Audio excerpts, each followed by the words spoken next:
And we noticed that the deadbolt and chain on the door were off. We put them both on just before going to bed. The baseboard by the fireplace started to glow in neon blue just for a second. I heard the chain on the door rattle and felt like someone grabbed my knee. Anna flickered the lights in the bathroom and made quite a bit of clicking noises. Yeah, she doesn't like couples. Who's this Anna, you may be wondering, and why is she haunting couples at 1790, a downtown Savannah inn and restaurant? Anna Powers used to live at the site that's now home to 1790. It's also the site of her untimely death. She and her father rented rooms out to the sailors and the people visiting this area, and she fell in love with one of the sailors, one of the English sailors who stayed here, and he jumped ship to stay here and marry her, was the original story. And after that, it's kind of vague as to what actually happened, but it was, she supposedly had a big argument with her husband, and the rest, she jumped out one of the windows in the hotel and killed herself in front of the hotel and haunted the hotel ever since.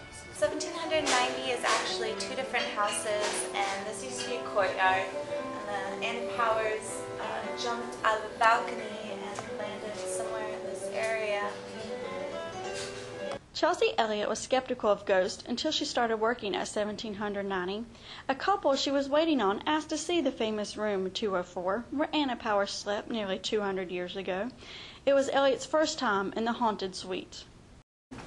I came up here for the first time a few weeks ago. I had a table that really wanted to see some of the rooms, and so the innkeeper took us all up here, and I've never had like any ghost experiences in my entire life. I've always been pretty skeptical about those things, but the first time I came into this room, and this is actually the second time, but there's just a really sad presence. It's very still and kind of heavy. This is the window that she jumped out of, and it's just kind of unsettling, I guess, is how you feel when you enter this room. I've never had anything like that before. I know there's several stories, but I know that she was either a child bride or just very young when she got married, and her husband didn't treat her very well. And there's even theories that perhaps she was pushed out the window instead of she did it on her own accord. So I guess she's envious of happy couples, especially women that are happy in their relationships. One of the pub crawls, you know, you're liable to hear any kind of story.